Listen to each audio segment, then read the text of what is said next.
Faraz, thank you so much for coming on here. I talked a little bit about my experience with you and your products in the introduction, but I can't wait to dive into it a little bit more because I mean, I'm very open with my hair and I tell everybody like these are extensions. People are like, I love your hair. I'm like, these are extensions, girlfriend.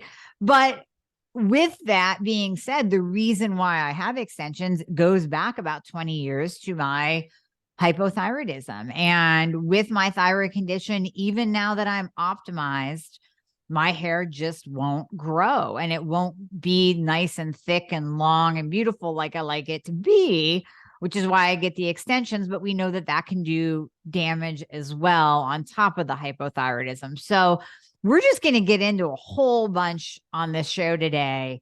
And I'm just so grateful that you're here because so many of my listeners, so many of my patients deal with hair loss, and it's really just mentally debilitating. And I heard your story too, which I'm going to ask you to go into about your thoughts per day. 70,000 thoughts, 60,000 of them are about the hair that you're losing.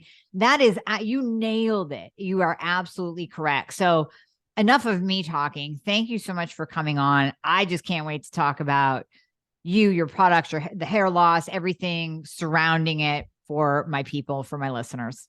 That's great, Amy. Thank you so much for having me on. I'm excited to be able to talk to your listeners. Yeah, absolutely. Well, we have to start with your story because hair loss mainly, I want to say, and this could be totally incorrect, I want to say that hair loss is really more mentally debilitating for women. But then I heard your story and I'm like, well, wait a minute, it hit him just the same way. And this was really bothering you. So can you tell the listeners your story and how you came into this space? Totally. I was a young college kid, about 20, 21 years old, like on top of the world, confident. I was on the soccer team. So I was, I had a chip on my shoulder and I just wanted to be cool and talk to all the ladies and, get cool girlfriends. But as fate would have it, one day I was shampooing my hair and I looked down on my hands, and to my horror, absolute horror, there was a lot of hairs in my hands. And I freaked out on the scale. Stress went up from a scale of, or went to a 10 out of 10. And I started thinking about what could be causing this. Like, what did I do? First of all, why do I deserve this, whatever this is going on? And what did I do? And so I looked into, does my family have it? And so my parents, my dad's side, beautiful hair, like lots and lots of hair. My grandfather had a lot of hair at 90 years old, right? But my mother's side, severely lacking. All three of my uncles, my mother's brothers, bald. And I go, oh my goodness, that's where it's come from. This is my fate. This is my destiny. There's nothing I can do. I was really depressed. And so I tried everything you can imagine. I tried things that you should not be doing, like putting egg yolks in your hair. I was doing like onion juice. I was doing yogurt in your hair. It's don't do it, folks. You can't stay consistent with that. It's not going to work. Right. I did biotin and shampoos. I also went to a holistic Ayurvedic practitioner that concocted these oils for me, right? Hair oils. I'm like, cool, I can put them on. Not a big deal. The problem was they smelled the whole house up. Like the bathroom would smell, the bedroom would smell, and he would tell me to put them on and leave them on overnight. I'm like, my pillow is smelling through I put a towel and the pillow is smelling through the towel. Like, this is not sustainable either. So, but I used them because I didn't have any options. And so I will say that they did slow down my loss, but they didn't stop it. And so it just kept getting worse and my confidence kept cratering. And I remember somebody had told me, I think my grandmother, that when you shave off peach fuzz on your face as men are starting to develop beards, it comes out thicker and coarser. And I was like, oh, I wonder if that applies to my scalp. So I resorted to shaving my scalp every 8 months, shaving my head off. I was so desperate, right? And I don't look good with a shaved head. I'll just tell you this. But I would shave it on a Friday evening after work. So for the 2 days after, I could have a small stubble so I didn't look so weird. Right.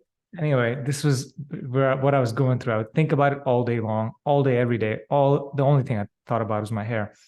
And then really quick, so getting worse and worse, right? Just not trying to find a way out of it. At some point, I think I was 26 at this age. I called a hair transplant. I called many hair transplant surgeons because I thought, this is it. Let me go get a transplant and I'm going to be over with it, right? Went in, beautiful lady doctor. She said, hey, you're not a candidate for hair transplant. I'm like, why not? She goes, because you're not completely gone in any one area. So if I transplant hairs, it's going to cause shock loss. You're going to lose more. I'm like, please, no more loss. So didn't do that. But then she said, I've got a different solution for you. And it's called finasteride, which is a pharmaceutical that helps slow down or even stop hair loss for a lot of men. And I said, why hasn't anybody told me about this? Yeah. And then she says, I just got to tell you about the side effects. And I go, okay. And she says, you can have some problems down there. And I go, wait, I'm at the peak of my, Right. prowess. Like I can't have problems down there. She goes, well, some men do. And because of that, I said, no, I'm not going to do it. So I went home. But a week later of finding lots of hairs on my pillow this whole week, I called her back and I said, I'll do it. Just write the prescription. I'll take the risk. It's reversible, right? She goes, yeah, for the most part. I said, don't tell me anymore. I'll just take the risk. So I used it for 10 years, 11 years. And when I was starting my podcast a few years ago, I said, you know what? I would like to be natural. Not that there's anything wrong per se with pharmaceuticals. They've got their place. And I just want to be natural. And it's not like I had great, fantastic results either. It was still kind of losing it. I still thought about hair all day long. And so the good thing about having a podcast is you can talk to a lot of experts in the area. So I remember I traveled to Thailand for a big hair loss conference, met all the OGs, the top doctors in the space, the stem cell experts, exosomes, PRP, hair transplant docs. Then I came back to Los Angeles and I visited all of these doctors individually. And I went behind the scenes. They showed me transplants being done. I'm not going to name names, but went into to go see PRPs being administered and exosomes and stem cells. I saw it all. And then I came home and I read lots and lots of scientific papers. What I was trying to figure out was this. Why aren't natural approaches working? Like what's wrong with them, right? By and large, they weren't working. And so why is it that you don't hear, oh my God, this supplement did it for me, or this one thing did it for me? You hear kind of little stories here and there. And so after doing a lot of research and asking a lot of people, I said, I had this big idea that if you could combine something on the internal, like you need something inside your body, if you could do a supplement on the internal, if you could do something on the external, which is a serum, makes sense. But what if you could stimulate hair follicles in more ways, in multiple ways, to really give them everything they need? And so that's how we came up with the whole system that we have at Fully Vital, where we use 4 different ways to stimulate your hair follicles to give them the best darn chance of growing. So that's how we came up with the products. And that's my story. Wow, that's a lot too, because I know, well, number one, I mean, finding those hairs in your hand, on your pillow, I hear that so often from my patients, and I will get literal pictures of someone with a ball of hair in their hand saying, this is what came out today. How do I stop this? I am losing my mind in addition to my hair. It's really tough mentally to go through that, because like you said, there's not a definitive solution out there yet. And until I ran into your product, there's not a definitive solution out there that works, that doesn't come with a host of side effects. So with finasteride, I've heard about suicidal ideations, and I mean, it comes with a host of side effects because it is a medication. So while it might work, there's side effects. And then your big boys, your big players on the market, like Rogaine and minoxidil Propecia, you stop using that, your hair falls back out. So it's almost like a lifetime commitment to doing something and putting chemicals on your scalp. And who knows whether it works or not as well. You really did go through a lot. And again, I find this a blessing, because what you went through, you are now in the space helping others, like many of us are. Pain to Purpose story. You're now in this space helping others with something that really actually works. And we're gonna get into the whole Fully Vital line and my experience with it in a little bit here, but I want to kind of keep going down the rabbit hole of what causes the hair loss. So for you, Faraz, what did you ever find out? Was it just genetics, or was there a root cause? Did you have your thyroid tested, dihydrotestosterone, anything like that tested? Yeah, no, I didn't even know about these things back in the day. I didn't know that you could have a DHT test. This was a long time ago, right? And so I was just operating blindly. I know that we had moved 2 or 3 months prior to when I had a lot of hair loss. So, and I'll get into COVID and big changes in your life that caused thinning. But that was one that I recognized could have been causing now looking back. But also hormonal aspects, like they're prevalent in my family. And my mother gave me the gift of hair loss.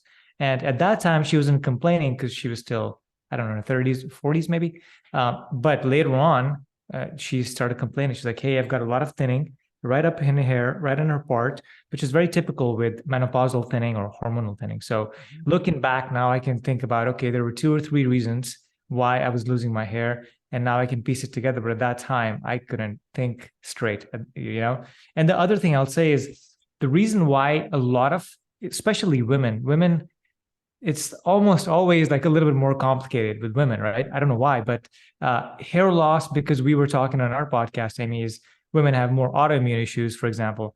But with hair loss, what happens is there's many reasons for hair thinning, and women seem to get multiple reasons for the hair thinning. And so if they try one thing, then it doesn't work because there's another factor that you haven't maybe looked into or addressed, right? For men, it's 90% or more is just hormonal. If you block the hormone, and you can at least stop the progression of hair loss. But for women, there's typically multiple reasons that are causing the hair loss. And so you've got to have a multifactorial system or a process that goes after many things. I agree. And I'm so happy that you mentioned that, because that was going to be my next question as well. Oftentimes when it comes to hair loss, I immediately hear, well, it must be my thyroid and we have to change my thyroid medication and thyroid. And I go, there are so many different factors to hair loss. So I'm going to let the expert go into all those different factors. So thyroid aside, we know hypothyroidism, we know autoimmune. Let's go through all of the other factors that can be contributing. And like you said, stacking one on top of the other. Totally. So the number one biggest reason for hair loss in women, just like it is in men, is because of the hormones. And let me explain what that means. As you know very well, and your listeners know very well, Amy, is as women start to age, especially in their 30s and beyond, the hormones start to shift, especially the female hormones. And so estrogen and progesterone start to decline, right? This leads to a relative imbalance with testosterone, not an absolute, but a relative imbalance. What that does is it triggers that pathway of testosterone converting to DHT or dihydrotestosterone. The DHT is the known bad guy, bad hormone, the bad androgen, so to speak, that is implicated with men's hair loss and also in the number one reason for hair thinning, which is women's hair loss as well, female pattern hair loss. So DHT is the bad guy. And so that's the number one reason. And so what we have to do to address that particular reason is to slow down the conversion of testosterone to DHT. I fully believe that testosterone is a good hormone, both in men and in women. It's very important. But that conversion of the DHT into the DHT is what causes problems. And it triggers at random times. It's not like it's going to trigger when you're 30 or 38 or 45. It can trigger at any time, which is very, very interesting. But to balance that or to address that, you have to reduce the conversion, at least. That's number one. The second reason for hair loss, and this causes a lot of shedding, is when you have a big physical or physiological change in your life. So think about this, COVID, right? Or you're changing, moving to a different house, you lost a job, or a loved one passed away, or you had surgery. These are big shocks to your system. And what your body does, it responds to that big shock and says, I'm not sure what's going on, but we're under attack, we're under threat. So I'm going to pull away all the core resources that I have into the core organs. So it pulls the most expendable thing, let's be honest, in your body is your hair. Like it doesn't matter for your survival if you have hair or you don't. Mm-hmm. And so the body says, what can I let go of? And your hair, by the way, requires a lot of energy, because all of those 100,000 follicles are growing every single day. And so body just pulls back. A lot of hair shifts from the growth phase into the resting phase. And to come back in the growth phase, it has to physically fall out. And so that's when people have this freak out moment and you have tons of hair falling out, is because typically it's because of a big shocker that happened 2-3 months ago. Case in point, one of my friends got COVID a year and a half ago. No big deal, came out of it. 3 months later, big shock, right? Big loss, just hair just coming out in her hands. She is losing her mind in no better words. And then, so we get together, she calls me, we get together for lunch and I say, how's it going? And I look into her eyes and there's tears streaming down her face. And that told me everything I needed to know, right? She's like, I don't think it's going to stop. I think I'm going to have to shave it off and get a wig. Like, what a terrible thing to think about all day long, right? And so we helped her with her products, and we'll go into that later. But it's really at that moment of this big moments, you have to get after it with a lot of ways. And so once she started using the products, 4 months later, she's happy. She's walking down the street. There's the wind's blowing through her hair, and she's totally happy about it. So that's the other big reason women lose hair, or men and women lose hair. And then a smaller reason when it comes to stress is also ongoing, not crazy stress, but ongoing, like a 7 out of 10 stress. That will cause progressive ongoing hair loss, not just a big dump, but it's just you're going to keep losing hair over a long time. That's a third reason. And then the other one is also when it comes to nutrients, there's 5 big ones that are very important for hair.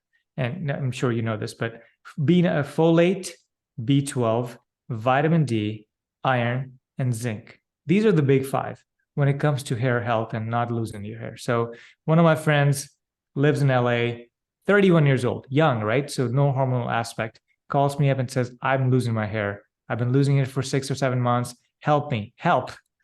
And so I get on the phone with her and I say, okay, what's going on? Tell me where you're up to. And she goes, well, I've been a little bit stressed because my coworker left. And so I'm covering for her. I show up earlier and I leave later. I'm like, okay, stress is ongoing stress. That's the thing. What else? What else have you done? And she goes, nothing. I'm just living my LA life. And she goes, oh, by the way, I went vegan a few months ago. I'm like, oh, okay. So vegan deficiencies, obvious deficiencies in B9 or folate, B12, and iron.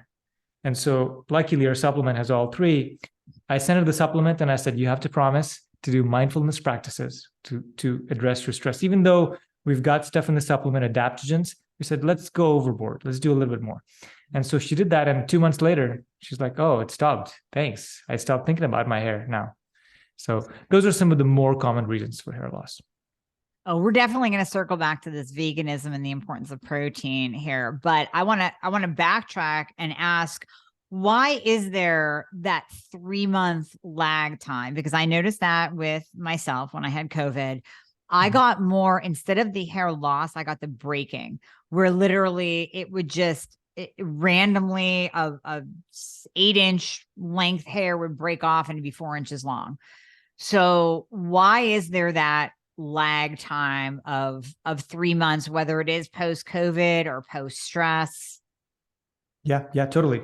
It's all to do with the hair cycle. So some practitioners or experts believe there's 3 phases to the hair cycle. Some people believe there's 4. That's not important. What's important is that the growth phase, or the anagen phase of your hair follicle, that's the most important phase. Your hair could stay in that growth once it starts growing. Once a new hair starts growing, it could stay in that anywhere from 5 to 7 years. So that's how long a typical hair should stay. And then what happens is that there's a 10-day window where the hair kind of detaches and says, okay, I'm disconnecting from the blood supply. So now the hair is no longer going to grow. It's not being fed by your body anymore. And then the third stage is a 2-month window where the hair can be pushed out by a new hair coming up behind it, right? So it's going to fall out at its own discretion in the next 2 months. And if there's mechanical tension, or you're pulling on your hair, or you're brushing it a lot, then it might fall out earlier. But the point is, it's kind of disconnected. It has nothing to do with what's growing. The actual hair that's growing is under it. Hopefully there's a new hair growing, right? That's going to push it out. And so that's why a lot of people see a big discrepancy. But when you have that big shocker, it transitions your hair from the growth phase into the resting phase or the catagen phase. And that's where people don't realize that that's what happened. And it goes into catagen and then telogen. And so it's just sitting there unbeknownst to you, but for the new hair to come out, that has to leave. And typically, a lot of those hairs leave at the same time, about 2.5, 3 months in. And so that's why when you're shampooing, you're just like, I can't believe how much hair is coming out. Right.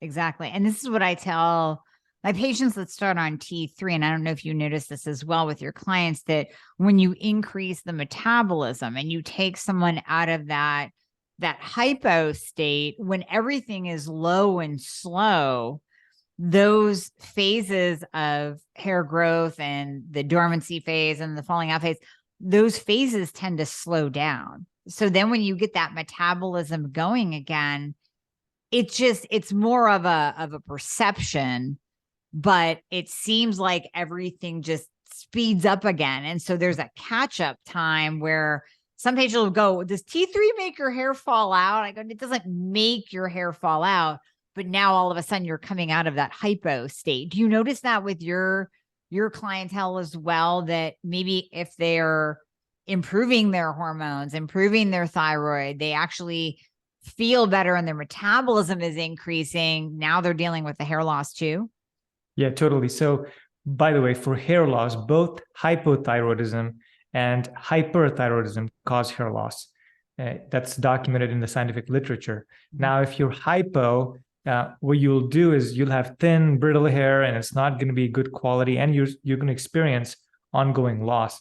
But a lot of patients that get on, or some patients that get on just T4 medication, they see an improvement about 12 months later, which seems like such a crazy long time for hair. But folks or women that are optimizing it sooner will see a little bit of an increased loss in the beginning. And it's perceived because a lot of these hairs are basically, they're in that resting phase now. So when you have new metabolism, new hair coming out, it's pushing out the old hair basically to make way for the new hair. And so that's what's going on. Even with our products, when they use our system, a full system, women do experience a little bit more shedding in the beginning, but the shedding typically stops within 3 to 5 weeks, and then new hairs start growing out. Right. Yep. That's exactly what I see with my patients too. It's just, it will stop, but this is actually what we want, is we want you and your body and your hair growth cycle to come out of that low and slow and dormant state so that we can get new growth and we can get the nutrients to the scalp and all of that good stuff that comes with it. Totally. So you had mentioned veganism. I love it. I love that you mentioned this because I would have asked you anyways. I have a podcast that is actually entitled "The Only Thing Worse Than a Vegetarian is a Vegan," because I am so, unless you are doing it for religious purposes, I completely respect that. If you're doing it because you think it's good for your body to do, please stop, because of all these deficiencies that occur. Now, you had mentioned folate and B12, but what about, we'll get to those, but what about protein itself? How important is an adequate intake of protein for the quality of your hair? Quite important. If you're not getting enough protein, you will experience hair thinning or hair shedding. So it's important. And women using collagen will tell us the quality of hair gets better as well. So we can talk about collagen as well, but specifically with protein, it's very important in longevity with your hair to have the right amounts of protein. And typically, yes, if you're vegan and you're not eating animal sources, or not drinking whey or not drinking a protein shake, you are a high risk of being low in protein, which then will translate to more hair falling out of your head. No doubt about it. Yeah, no, definitely. Now, isn't the hair actually made up of amino acids? Amino acids, keratin, cysteine. There's many of those. There's 3 layers to the hair follicle. And so, you've got to get a lot of them. The nutrients that help are in our supplement, but amino acids and protein, so important. And then, of course, also to preserve that whole sheath of the hair follicle, it's very important to use clean beauty products that don't have chemicals, that are not stripping out the moisture, that are not harsh on your scalp, that are not adding more oxidative stress to your scalp, or your hair follicles have to deal with these chemicals coming in. So it's a whole science, and we got to take care of our hair, but it starts with what's in your body first. You have the right nutrients, you got the protein, you got the amino acids, so your hair has what it needs. The follicles have the materials, raw materials to make the hair. And then once it comes out, we got to take care of it on the outside as well. Right. Right. Absolutely. Now, you had mentioned the different nutrients. So let's circle back to those, because we had talked about this on your podcast as well. Just I use the analogy of your customers, your clientele overdoing biotin, because everybody out there thinks that biotin is going to be the answer for their hair. My clientele will overdo selenium, because everybody thinks that you take a bunch of selenium and your thyroid will magically be optimized. What do you see? So let's go back to those nutrients that you talked about. And also, not only if they are deficient in some, but what happens if they overdo some, like selenium and iron? So let's go through all those. Totally. So there are some ingredients that you have to be in the Goldilocks zone. And I was talking to you earlier on our show, on my show, in that vitamin A, too little vitamin A, too much vitamin A, you're going to lose hair. Very important, right? Selenium, too little, too much, you're going to lose hair. Established scientific studies. Iron, too little, too much, you're going to lose hair. The B vitamins are a little bit more forgiving. You could have a little bit more, but your body can just, because they're water soluble, you can pee them out. But the three that I talked about, you want to be in the Goldilocks zone, so it's important for you to measure what's going on. We actually reduced selenium in our supplement because the first version, we had 60 micrograms, I believe, of selenium, and now we've dropped it to about 25 because we got 2 women called us and said, hey, I measured and I have high selenium, which they're the outliers, but we've dropped it down since because we want to be in the Goldilocks zone for a lot of these. Like, I think you were mentioning this, Amy, your body knows exactly what to do. It's beautiful, it's magical, it knows how to heal, but you can't just throw stuff at it and expect it to figure it all out. Right. Right. You have to have all the support coming from all different angles. And one thing I didn't know is about vitamin D. Of course, I know that vitamin D is important for hormone balance and for energy and immune system function, but I didn't know it was directly correlated to hair as well. Yeah, totally. Vitamin D it's very interesting because when people, especially maybe living in colder climates or Michigan or somewhere, they're hanging out at home indoors the whole winter, and then they go out to San Diego. I was talking to a trichologist friend of mine. This person actually uses microscopes to look at people's scalps. And he was telling me that when these folks come in for an evaluation in the beginning of the trip, hair is pretty thin, it looks okay. Then they spend 5 days in the San Diego sunshine on the beach. They come back. In those 5 days, he can see like small, minute, the shaft is getting thicker because there's more vitamin D in the system. And that blew me away. And he showed me before and after pictures of the same person 5 days after. And they have a beautiful tan too, by the way. They're feeling good about life. But you can see the micro changes happening in the scalp.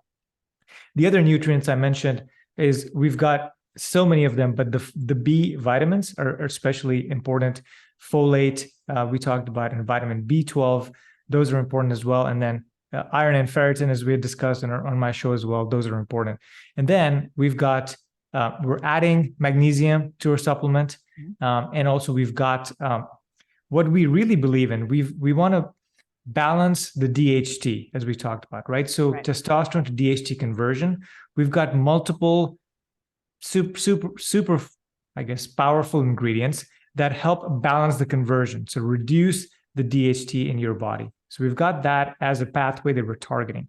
In addition, we want to help support proper blood circulation. And so endothelial health is important to us, and the circulation is important to us because your body has to carry the oxygen. And if you think about your hair follicles, they're the furthest away from your heart from a gravity standpoint, right? Your body has to pump all of this blood up to the top of your head, and these arteries are getting narrower and narrower and narrower. And a lot of us, we're insulin resistant, we're not eating the right, we're eating too many carbs. And so what that does is that can damage arteries. And so imagine you're going in a 1-lane road and there's construction going on, right? It's going to back everything up. So everything, of course, works in tandem, but we focus on many pathways and also stress is a big one. So we balance the stress with some of the adaptogens we have in the supplement to make sure that we're calming things down and bringing them back to balance, but also supporting your hair where it needs to be supported. Right. So you mentioned high carbohydrate intake as well. So do you see a lot of type 2 diabetes and insulin resistance, or just high glucose, high blood sugar affecting the quality of hair as well as, but when I say hair loss, I'm kind of tying in the hair thinning component too. And then my situation of hair breaking, the whole hair quality thing. Do you also see tied to insulin resistance and high sugar intake? Yeah. So what we see that when you have insulin resistance, then you have a higher propensity for the extra sugar in the body. Sugar in your blood vessels and anywhere can attack or render proteins obsolete. So it can jam up a protein, and then the protein basically becomes useless. And proteins do everything in your body. So that's one thing we want to avoid, having too many sugars, because there's proteins floating around your bloodstream and sugars can attach to them. The second thing is sugar can also attack the blood vessels, the endothelium, the lining of your blood vessels, which makes it less elastic when you need to get blood out. When the heart pumps out blood, it makes it less elastic because now there's damage. And then that can lead long-term, that can lead to heart challenges and heart disease as well.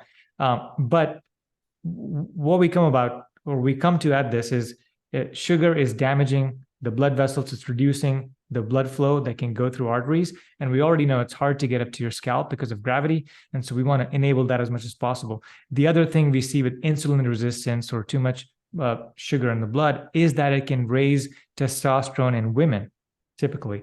And so testosterone's fine, but we want to be careful about the conversion of testosterone to DHT, which can, interestingly, it can trigger off at different times for women. Right. Right. Yeah, no, I'm a huge proponent of healthy, optimal testosterone levels in women, but we can measure, if we do a Dutch test, we can measure dihydrotestosterone on blood as well. But we can do a Dutch test, your metabolites, to see if someone has that propensity to push down that 5-alpha reductase pathway into DHT, which I often see as well.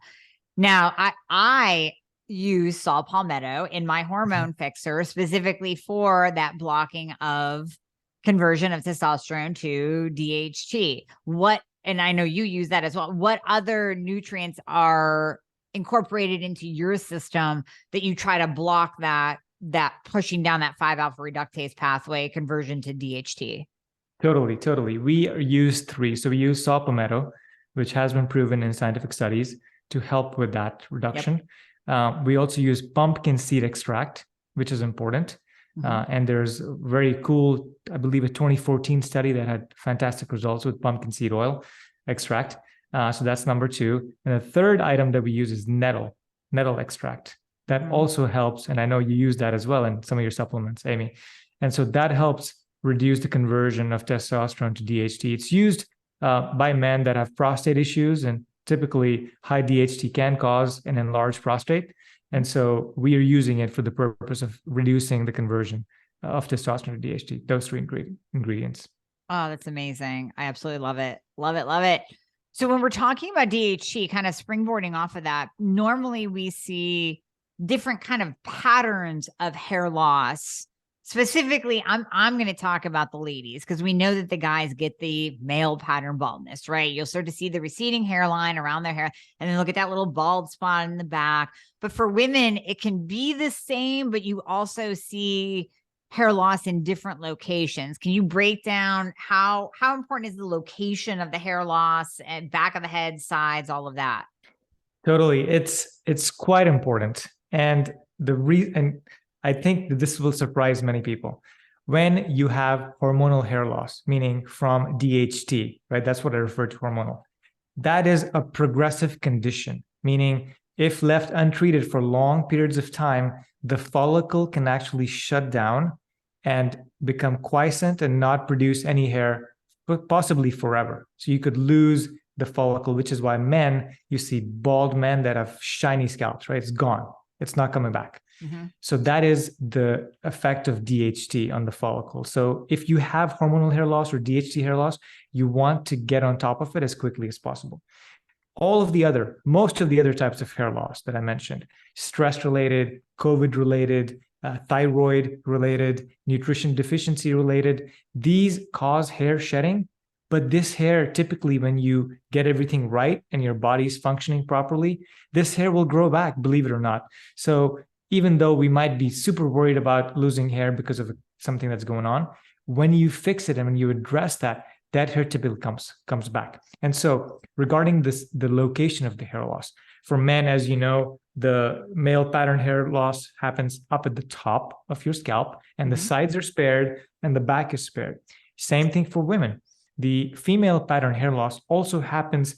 It happens right around your part in the middle. So doctors describe it as a Christmas tree pattern. So you see your part starting to widen slowly and progressively. It's not tons and tons of hair, but it's slowly progressing over the years. And so when that part starts to widen, that's a good sign that it could be hormonal hair loss. The other thing that I ask women to do, a customer called me, she said, it's been slowly progressing over the last few years. I'm 48, so I'm thinking, okay, slow progression, about to get into menopause, so there's could be a hormonal aspect. So I asked her to do a simple exercise. I said, hey, why don't you, next time you're washing your hair, just whatever hairs are in your hand, stick them on the tiles. Stick them on the tile, and if you see a difference in thickness in the diameter of the hair, that means there's possibly a DHT component that's thinning the hair slowly over time. And so that's a very good exercise that anybody can do from home to understand with good probability that they have DHT or hormone-related hair loss. Now, DHT hair loss, like I said, only happens in the front, may happen in the temples, can also happen along the hairline, but it will spare the sides and the back of your scalp. So if you're only losing hair at the top or in the part or in the temples, then high likelihood of being hormonal. If you're losing hair everywhere, right, like sides, back, everything, then it's something else typically. It could be a COVID or big stressor, small stressor, nutritional deficiency, thyroid, all of those. Okay. Yep. No, that totally makes sense. And we do so many different things to our hair. Like you and I were talking about mine. When I came to you and said, okay, here's my issues, you kind of went through, here's all the damaging things that we do to our hair. And some of us can stop it. Some of us can't, especially if we're on camera all the time or giving speeches, right? So we can't stop the heat damage and the color and all that. But what I love about your system that I've started using is it's easy to do. And I almost feel like, even though I just started, I almost feel like I'm doing something that I haven't done for my hair. I'm using the brush to actually stimulate the circulation, which I never do. I mean, especially with extensions, you don't really get in there and brush really well. You don't even get in there and massage very well. But now that I'm using the entire system, I'm using the brush. I'm like, okay, I'm going to get some circulation going. I'm going to stimulate my scalp. And then, yes, you have the nutrient component with the supplement. You also have a serum that, thank God, is not oily. I have tried other hair products in the past. You and I talked about it. And I wouldn't use it. Number one, because the oil would make my extensions fall out. Number two, who the hell wants to go to bed with a head of oil, wake up and have to wash that out of your hair again before you get ready? Then even if you do wash it out, it's still there. So you still got that greasy texture to your hair. Yours is not. So I want to talk about, I know I just said a whole bunch of things there. I want to talk about the importance of actually stimulating the scalp. And we already talked about the nutrient component. And then I want to get more into what are you using as a serum that can actually help with the hair as well? Totally. Love that question. So there's, like I said, the big idea that I had was if we were able to stimulate the hair follicles in multiple ways and give your body everything that it needs, then we have a good chance of getting your hair back. And I will never stand up and say that we get 100% results. Right? Hair loss is still complicated, Amy. I want to say that we get the best results in the industry because we're going after it so many ways. And even within the supplement or the serum, if you compare us to others, you'll see why we're getting such good results, because the products are really good. Now, when it comes to stimulation, like you said, it's beautiful to use in the hairbrush. The number one question I get from women is like, there's no way in hell I'm brushing my hair. Right? It's falling, or in your case, it's not falling, thankfully, but if it's falling, they're not touching it. They're scared. And yep. I was the same way. I wouldn't wash my hair for 4 days because I was too scared of touching my hair. In fact, this is super embarrassing, but in LA, I'd go do steam or sauna after the gym in the evening, and I'd come back and I'd think to myself, could I just not wash it until tomorrow morning? Because if I wash it now, then it's going to fall out, and then it's going to be greasy tomorrow morning, or the oils will start coming back sooner. It's really bad, right? And so, number one, brushing really helps. It activates blood flow, circulation. The blood flow and circulation brings oxygen, nutrients to your scalp, so it's super important. And grandma also told you to brush your hair, which my grandma did, and I ignored her when I was losing my hair. So it really helps. It's not going to make your hair fall out more, number one. Number two, we've got a roller that stimulates micro injury. Like you talk about, or you see women online using derma rollers for their face. You can go get it from a aesthetic practitioner. at a dermatologist's office, for example, that helps rejuvenate the skin. It helps rebuild new collagen. So you're basically de-aging the collagen on your scalp. You're also causing micro injury, which attracts growth factors, stem cells, all the healing things, the beautiful factors within your body that help regenerate new follicles. One study showed that men that were using a derma roller alone had 15% new hair growth, 15% just by using a roller. That's it, nothing else. So that was really we had one of the reasons why we did that, and you use that a couple times a week. Mm-hmm. Thirdly, the serum that you talked about, Amy, the serum. My God, it took us so long to get it together because we wanted to have all the good ingredients in there, the powerful ingredients, but it could not be greasy at all because I wouldn't even use it, right, much less. And I shower or I wash my hair every 2 or 3 days. And a lot of women I talk to, they're like, no, it's once a couple times a week. That's all we do. And so you have to respect where people are. And so it is very, very important for us to not have a greasy, even though we could have a couple of ingredients that I loved, we had to remove them at the end because it was just greasy. And so from a serum standpoint, we block hormones. We block the effects of DHT on your scalp. That's super important, right? Because we do it internally with the supplement, but also we do it externally with the serum. Then it also calms down inflammation on your scalp. It, like I said, it helps. It has multiple nutrients that help improve the quality and the skin and like de-age the scalp to make it younger. And it's got nutrients that help penetrate into your scalp to get to the hair follicles where it's needed. And we're also adding a couple of super fun, super cool ingredients in the next few weeks. So the new serum's coming out as well. So I'm super excited to make even more powerful products.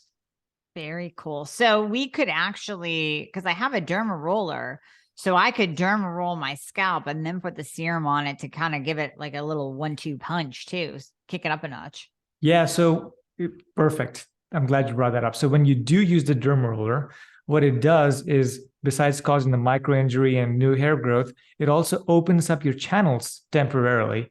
And so that is the perfect time to apply the serum because it can penetrate even more effectively. It can get into your follicles, which need all the goodies that we have. And then that can help rejuvenate your scalp and grow more hair. So thanks for bringing that up. Yeah, no, absolutely. Little tricks of the trade. You now, know what about, because I'm just kind of thinking of skincare in general, of doing like the derma roller, putting on a serum and then standing in front of a red light.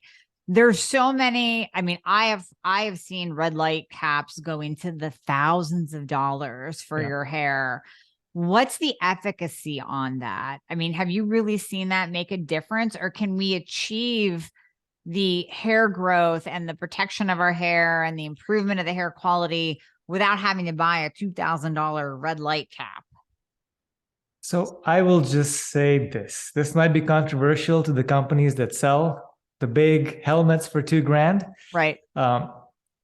Red light has been studied. There's thousands of studies on it. I believe it is efficacious at certain wavelengths. So 660 nanometers, 840 nanometers. Those are pretty good wavelengths if you're looking to get the benefits of red light and infrared light therapy, right? So specifically with the red light therapy, there's hats that you can wear that have the red light diodes in them. There's helmets you can wear. And a lot of this stuff is just based on that frequency of the light. So you don't need a helmet for $2,000 or $1,200. Anything that emits that light can possibly help. A hat, I got mine from somebody in the United States, from a friend. I believe I paid $500 and I used it for 6 months and I've never used it since. It's sitting somewhere in my closet. So the problem with these devices is that you're going to be very motivated in the beginning, and pretty soon you're going to put that away in the closet and you're never going to use it, right? So that's thousands of dollars that's sitting there. Can it help? I believe it can help. Now, I would like the studies to be better because one of my good friends is a hair loss researcher. He writes papers on hair loss and why, all the scientific methodologies and how different things affect hair. And he's got really cool theories. But in discussing with him, he brought up something that really blew me away. A lot of these red light therapy companies for hair, they run their studies and the study starts at the end of summer and it ends around the start of winter. And typically humans, we shed hair going into the fall, right? So at the end of summer, you're going to shed 10 to 15% of your hair, and then it's going to grow back. And so what these studies are doing is they're prolonging the hair that's hanging around at the end of summer. So they're catching that end wave of those hair and they're prolonging them for 3 months. And they're saying, well, we have 15% more hair. So therefore the product or the laser therapy thing grew 15% more hair. It's not technically true because when you stop doing that, it's going to fall out. But it's fine. If you have one of those already, then you can use it. If you want to buy one, I'm not going to say no. It can help, but I just think that compliance is the problem with those.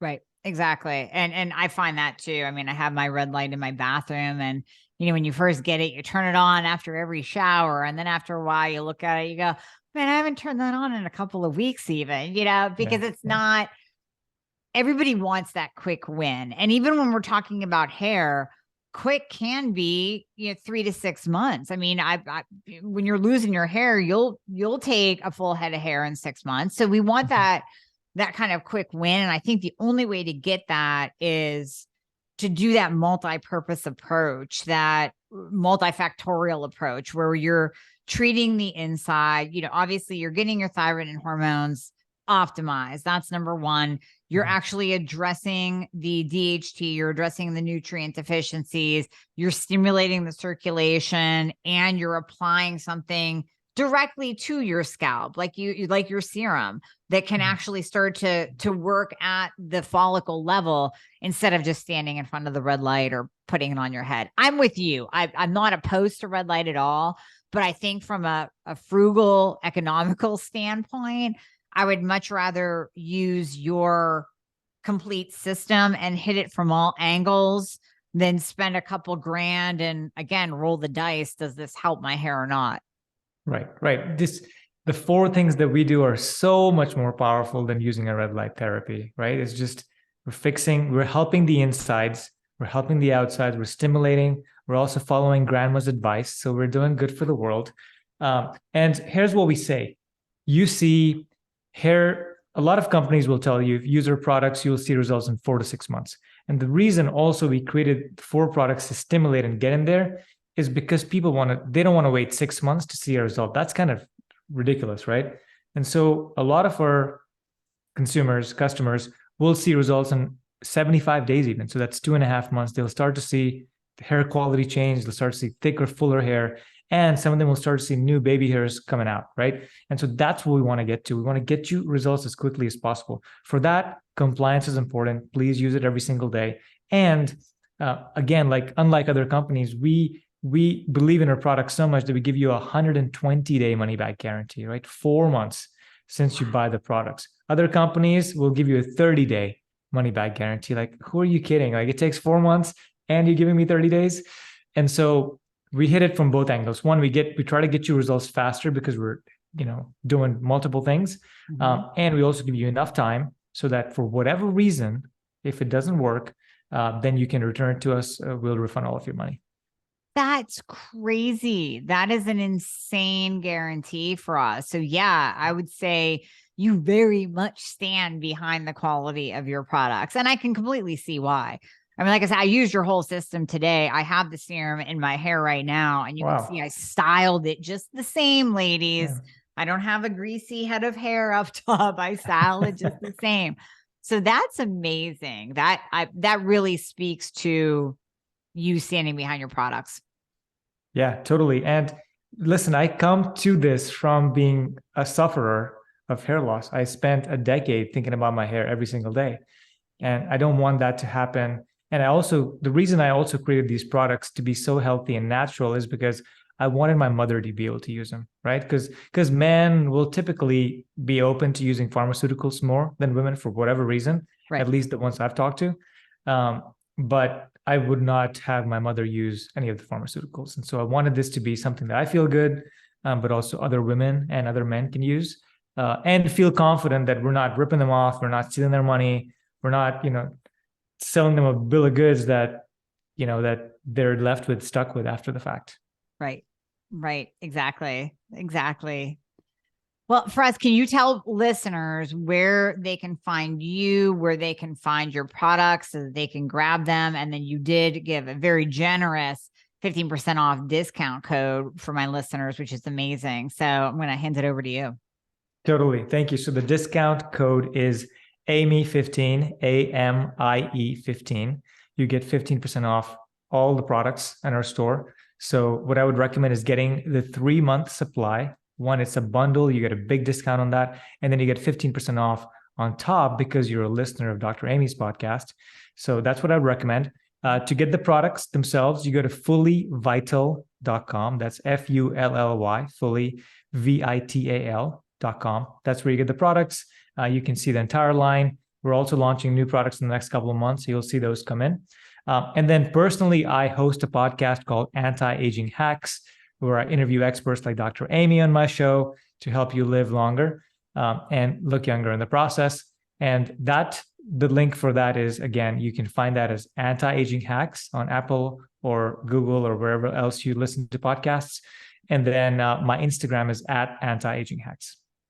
And we'll put all of that in the show notes, of course, but I like to have guests just say it out loud because we are a listening society. So Amy 15 gives you 15% off. That's amazing. Thank you so much for that. And thank you for coming on here. This is just a topic that I needed an expert on to talk about and deep dive into, because I get these questions all the time from my ladies just suffering with hair loss. So I'm so happy that there's an answer. I'm so excited to continue using your products. I've been impressed thus far, totally impressed thus far. So happy, very impressed.